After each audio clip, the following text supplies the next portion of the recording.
Okay, hi everyone. Thank you so much for joining us today. We're so thrilled to be here to share a little bit of our knowledge on the importance and making the most of a college visit. My name is Andrea Satariano, and I'm joined by my amazing colleague, Amy Terrell. And we're going to flip through some slides to get us going and hopefully have a really lovely conversation. So, first of all, college visit. So, most high school juniors and likely some younger grades, 9 and 10 even, at this time of year, it's very common to be thinking about visiting colleges, potentially over long weekends, spring break, even upcoming in the summer. We're going to touch of all of those time frames. But really, we want to hit on some keynotes today with you. Why are college visits important? How do you choose which schools to visit? When do you go? How should you plan for these visits? And what should you do while you're visiting? Amy, did I forget any highlights there? No, I think you've hit them all. Excellent. Okay. So, first of all, why are college visits important? Well, for a variety of reasons. First and foremost is college campuses look and feel different in person. Everybody today, since the pandemic, has amazing videos and tours and info sessions online, and you can get a very, very good sense of a college through those resources. But there's still nothing quite like putting your feet on that campus and walking around and seeing whether you can see yourself there. So, as we note, you can see much more of the campus than you can on a virtual tour. Um, and we think it's a good idea to potentially explore some of the surrounding areas, right? What's the day-to-day life like on that college campus beyond just the student quad, right? The hub center of college activity. Um, you also, during a visit, will very likely make connections with the admissions representatives, um, perhaps some other faculty or staff on campus, depending on where the tour takes you. If you're on a specialty tour, such as an engineering, right, school tour, you might meet the faculty that you will be having, right, in the fall or in the future.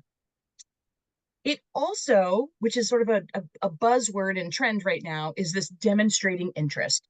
So colleges who track things like demonstrated interest very much are interested in students and families who are taking the time to come to their campus. They know it's a commitment, they know it's an expense, they know it's a time. And so if you're taking the time to go visit their college, then you're taking that college seriously, and they, in return, take your contact seriously. So just something to keep in mind. Not every college tracks demonstrated interest, but many do. So it's good if you could potentially visit schools that you are very, very interested in, particularly if they are tracking demonstrated interest. It also, what Amy and I and all of our counselors have found is that when students particularly are narrowing in on potentially, I want to apply to college A or B early decision, and I still can't make up my mind. A visit or a second visit, a follow-up visit could certainly help tip the scales one way or the other. I think it also provides students excellent insight and sort of on the ground information when they go to write those supplemental essay questions in the fall of senior year. It's nice to add in those nuances of the name of a building, potentially the name of a class you sat in on, or the tour guide you met. There are places on campus which you can take note of and then reference again later in your supplemental essay writing. Amy, does that sound good? Yeah, great. Excellent. Okay. So how do you choose? How do you choose what schools to visit? There are thousands and thousands of colleges, and you only have so many hours in the day and the week. So we feel like there are a few things that you should keep in mind when you're trying to narrow down the list of which colleges to visit.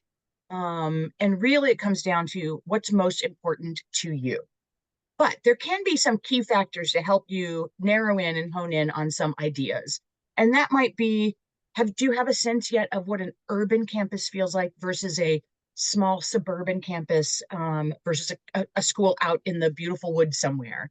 Those are very different campus settings, and the colleges may look similar on paper. So going to get a sense of that, I think, can be extremely helpful. Um, Perhaps you're unsure about distance from home. Can you really get on a plane in California and go to college in Boston? That's a much bigger trip, I think, than sometimes we realize. And thinking about things in terms of, can I go home like for a 3-day weekend? Do I even want to go home for a 3-day weekend? Those things I think can be helpful if you physically put your feet on those campuses and make that trip at least once. Of course, we want you to investigate schools by colleges, by individual college and major. If you're looking for a particular area of engineering, not every engineering school may have that. So that will help you eliminate some choices potentially while you're thinking of which schools to visit. Obviously, cost of attendance, I think that's an important factor for anyone these days. The cost continues to go up. I keep waiting for that pendulum to swing the other way, and it hasn't swung yet.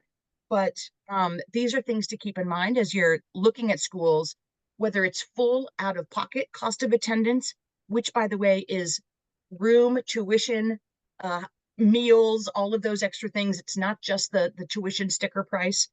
Um, you may determine whether they have financial aid or scholarship available. These are all helpful things when you're thinking about the cost of the school and what your family can and cannot, realistically navigate.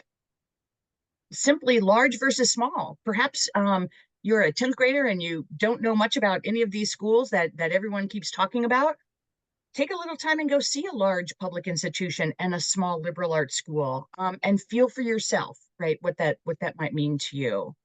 And of course, although it shouldn't define your college list, but keeping in mind the strength or the rank of your academic major, which of course will hopefully set you up for success for grad school or a professional career down the line. So a few things to keep in mind as you're developing your list of schools to go see. Okay, next. And I will tell you, this is sort of a growing trend, one that, didn't exist years ago. So there are new, fun, user-friendly match quizzes where students can plug in some information and help create like ideas of college lists.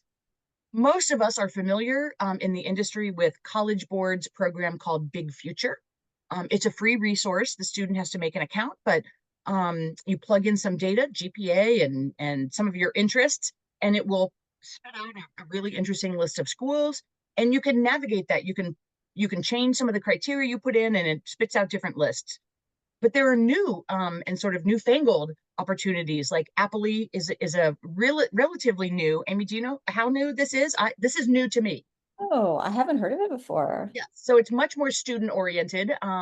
So Appley, Niche, and of course College Board's Big Future are just a few, but there are lots out there. And so this might help you narrow the list of schools as you're thinking about colleges. Mhm. So how do you choose? So once you've identified, right, some major categories that we talked about a little bit earlier, we think it makes sense to do a little bit deeper now sort of research and consideration. So you want to visit the website of the college. I will tell you, college websites have lots of information available. It's almost overwhelming what you can learn about a college on its website. But in particular, you want to navigate to the undergraduate admissions page where they'll have a host of information for prospective students and families. Um, and of course, the first thing you should probably do is take the virtual tour. This will give you an immediate sense of the campus, the facilities, what they look like. Some students have visualized a perfect college setting. Maybe it's a green quad with ivy on the buildings, or maybe it's more like streamlined and Apple Store-esque. You'll be able to find that out quickly and easily on one of the virtual tours. The colleges will also offer virtual information sessions where an admissions representative gives a 20, 30-minute a presentation on the college, sort of like an overview, a snapshot of the school. This is something else you can register for in advance online. And when you're visiting, that will likely be part of your visit, an in-person information session. And of course, what teenager today wouldn't know about social media? And this is a way you can explore some of the college's clubs, sporting teams, organizations through their social media channels. And I think it's a really interesting way for students to get a firsthand glimpse of what the college is like on a day-to-day student view basis. Yeah, a lot of those social media channels are managed by current students. So it's truly a, boots on the ground, Yes, firsthand account of what it's really like to go to school there. So those are really fun and definitely would encourage you to explore those. absolutely. It's probably the most fun, right? Of all those Mhm. resources. Okay. When do you go? Is this still me, Amy? Yes. Yeah, yeah. Okay. Yep, I'm on it. I'm on it. Okay. When do you go? So this is always an interesting question to counselors is families will frequently say, we're really busy. My child is, in a million activities. And really the only time we can go in the summer. And is that okay? So we're going to talk about that because the answer is yes. But you need to know what that might look like as opposed to other opportunities. So um, if you happen to be a senior at the moment, you would be looking right now at admitted student days, which are amazing and fun. They roll out the red carpet and definitely worth exploring if you have a grade 12 admitted student somewhere. But for the rest of all of us, just thinking about visiting schools, obviously the best days to go, if you can manage this, are weekdays, Mondays through Thursdays. Many colleges have Monday, Wednesday, Friday classes and Tuesday, Thursday classes. And usually by Friday morning, that's the last class of the week, and the campus will feel a little quieter at most schools in Friday afternoon. So if you could go Monday through Thursday, that would be ideal.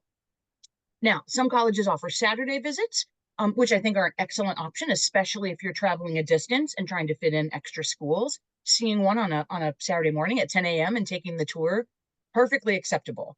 However, a lot of those college students will be in bed, so just keep that in mind. Again, it might be a little quieter, but you're still getting your feet on the ground feel of what that college is like.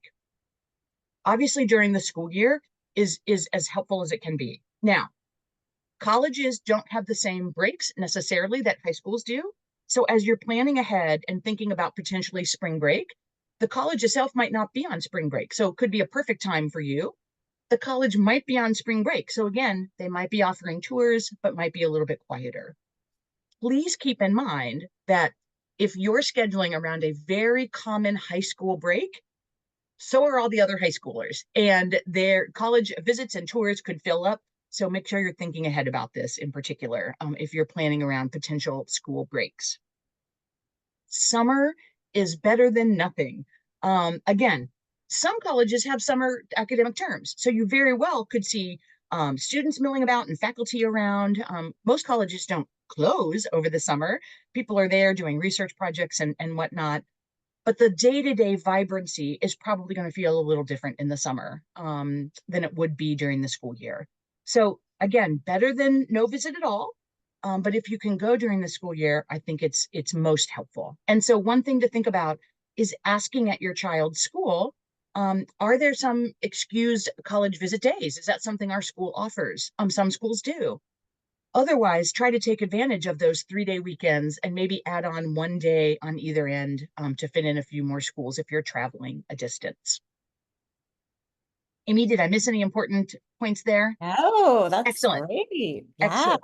And now I think Okay. we're gonna switch to actually planning your Okay. Take it visit. away. And Andrea touched on this a little bit earlier, but a typical college visit consists of first a 30-minute information session that's typically led by someone on the admissions team, and then a 60 to 90-minute campus tour that's typically led by a current student. So you could have about up to 2 hours of official programming, but you also have to think about traffic, getting to the campus, where are you going to park, locating the admissions office, finding a map, figuring out where it is. So you kind of want to allow a pretty good block of time of maybe up to 3 hours just to make sure that you are able to arrive on time. You don't want to miss if you've taken time out of your life to go visit a college, just make sure that you block out enough time to make the most of it. So and then next slide, Andrea. One of my best tips is to plan as far in advance as possible. One of the most challenging things when trying to book college tours is trying to schedule the college visits. A lot of popular colleges book up very far in advance. So if you're trying to go to Boston, for example, and schedule tours at Harvard and Boston College and Tufts, and you know, you have this great plan, I'm going to hit all these schools, but they're all booked up on their tours already. So as soon as you know where you want to go and when you want to go, you can go to their website. Most colleges use the same system where you click on a calendar date, you choose a date, you can choose a time for the tour. And then sign up, you register for the tour and you sign up and they'll send you a confirmation tour. So, you know, you're kind of like officially scheduled.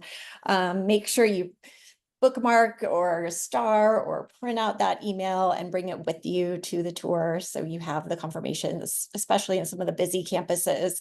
They may not let you in if you don't have, you know, your confirmation.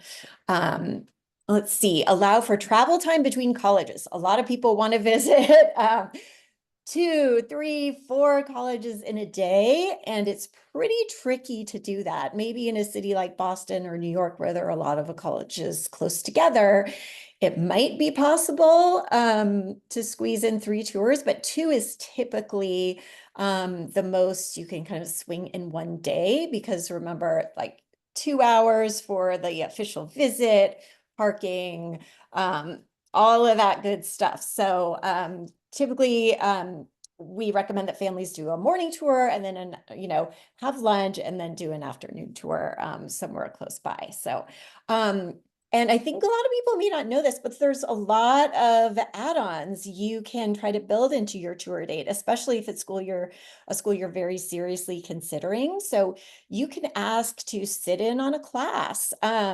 You can meet with a faculty member or a coach or a financial aid officer, someone from career services or the health center. And admissions offices are very, very friendly and very, very welcoming. So you can just call them up and say, hey, you know, I have scheduled a tour on this date. I'm really interested in this. Is it possible for me to sit in on one of your political science classes? And as much as they could possibly help you, they will help you. They're very nice, friendly people. And Amy, the key there, right, is doing this in advance. Please Yes. don't expect to do it on the day of your visit. Please, please. Yes, yes. This is all about advanced planning. Yes. So yeah, definitely if you know that's something you want to do, as soon as you book your tour, I would call the admissions office. Good point, Andrea. And then, you know, we talked about the official part of the program on the tour, but you know, if it's a college you're really, really curious about, you might want to leave a little extra time to explore and, you know, what they call go off-roading. You know, some people might want to visit the campus like organic farm or maybe the gym, or if you're, you know, a piano player, maybe you want to find some of the practice rooms where you can go and play. Take some time to eat in the cafeteria or grab a cup of coffee, see what it's like, taste the food. Don't put too Yes. much, too much weight on it, Uh-huh. but it's just part of the experience of going to school there. So it's a great place to stop in and at least peek in the door. See if there's a current student you can talk to, and even explore the local town or community or neighborhood. If it's a college town that has a main street, wander around, get coffee, pop in some of the local shops just to get a flavor of what life Yeah. would be like there. Okay, so do's and Okay. don'ts of a college visit. Do take pictures, and a great tip is to have the first picture be of the college sign or something that has the college's name on it, so you can remember which pictures go with which colleges. So Um, true. So true. you're like, which one is this again? I can't remember. Dress appropriately and wear really good walking shoes. This is not the day to wear, you know, stylish but uncomfortable, you know, boots or heels. Like wear your sneakers so you can really think about what's going on around you instead of any discomfort. Plan for inclement weather. It could be raining, it could be cold, it could be really hot and sunny. Just, get a sense of what the weather is going to be like. So, you can be comfortable on your tour. Think about some questions that you have in mind to ask the tour guide. And then most of all, look engaged, even if you're bored. Remember, the That's right. student is volunteering to help you because they really care about their school. So it's just a nice sign of respect to really, you know, positively participate in the experience. So some don'ts. Don't wear the hoodie you bought at the college you toured yesterday. Don't hold up the tour taking a lot of selfies. Don't ask too many questions of the tour guide. Make sure you leave room for others to ask their questions. It's probably not the best opportunity to ask generic questions that you could find the answers to on the website, like, oh, do you have an engineering major? Or, things like, Yes, yes. offer education abroad program. Like, those are questions you could find out on your own. When you have that opportunity to speak with a current student who really loves their school, like, think about that. Let's see, parents, don't ask your child too many questions. Just let them process the visit, and we'll talk about that a little bit more later. And of course, don't be rude to anyone you encounter on campus. Like, everyone there wants you to have a good time, wants you to have a good experience. So give them the respect of being polite everywhere you go. Okay, so speaking of questions for your tour guide, because we know you have at this point done your homework and been to the website, looked at social media, just think about what you genuinely are curious about. If you were given the opportunity to go to this school, like, what would you want to know before you said, yes, I am coming? You can ask about, how easy it is to declare or change your major, about the healthcare on campus, the culture, the different student housing options. What are some of the hot topics in the recent school newspaper, or anything like interesting that's going on campus at the moment? Ask about the social scene. Ask about some of their favorite official or even unofficial campus traditions, just something that the student will be able to answer personally, since they've been through it. Like, they are currently going through it, currently experiencing campus, and just knowing that they'll have a lot of they probably have a lot of the same questions you have. So That's right. That's right. they're a That's great, right. great resource. Great. Okay. So other things to do while you're on your tour, just like keep your eyes open, observe everything around you and take note of things like, you know, how do I feel on this campus? Can I see myself here, or is it just feel like, not a place where you might be comfortable? What are the kids wearing? Is there a visible, like, school spirit? Do you get a sense of community from the campus? What is the vibe like? And is that what you kind of envisioned for yourself? When you're thinking about where to go to college.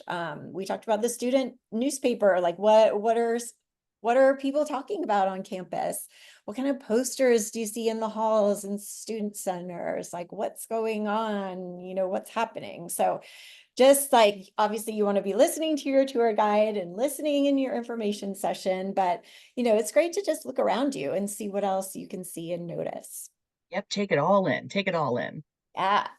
Okay, so once your visit is over, this is a pro tip from Andrea, is keep 2 notebooks in the car, one for you and one for your parents. So as soon as the visit is over, don't talk about it, don't discuss it, get your notebook and immediately jot down everything that stood out to you while you were there. Anything you liked, anything you didn't like, anything you had questions about, anything you were kind of worried about, anything you were super excited about, and then have your parent do the same. Have them write down their observations and their feelings and their concerns, and then just kind of like put it away, and a little bit later, like over dinner or back at the hotel, then kind of start going through what you wrote down. and see, like, it'll be interesting to see like what your perspective is and if it's different from that of your parents. And a good tip for parents is to lead with curiosity. So if your student has a different opinion of the college or a different take on it than you did, just ask them why. Like, help understand why they had that perspective or where they're coming from, so you can help them find the right college and the right experience for them. And Andrea talked about this earlier, and we have this happen a lot when families want to visit colleges, want to go on tours, but tours are booked or they just don't have time to get to the college before they apply. The virtual resources are incredible. So since COVID, a lot of colleges have invested heavily in the resources that they have on their website. So, the virtual tours, information sessions, a lot of colleges will have, live group chats with current students that you can join. So poke around to see what they offer. Every college is different. Some of them have more academic discussions, whatever it is that you're interested in, like sign up, follow those social media accounts. If if you talk to your high school counselor, you can ask if there are any alumni from your high school, any recent graduates at that college, and maybe you could reach out and chat with them. You can see if any of the colleges you want to visit are going to be coming to your high school, and you can attend those information sessions. The college might be hosting an event in your area. There might be a college fair that you can attend. There's so many ways to connect with a college outside of an official visit. So they want you to have every Yes. opportunity in the world to get to know them. So there's a lot of options out there. Is there anything I'm forgetting, Andrea? No, I just want to tag on to say, as I mentioned earlier, about demonstrating interest and how a visit can be so impactful in that way. These virtual visits also count as demonstrating interest. As Amy said, because you register for them, that gets entered into the system and tracked. And so even if you can't visit in person, please don't feel like you're missing out on the ways to demonstrate interest, because you can actually do that through these virtual options. Mm. Okay. So I know we covered a lot of ground today. Amy, it was so much fun talking about this with you. Thank you for joining and helping. Ah. If any of you out there have any follow-up questions about today's webinar or any of the services that we offer at ESM, any of us would be glad to follow up with you. Please don't hesitate to reach out. And we hope you have a wonderful day today. Thank you so much. Thank you.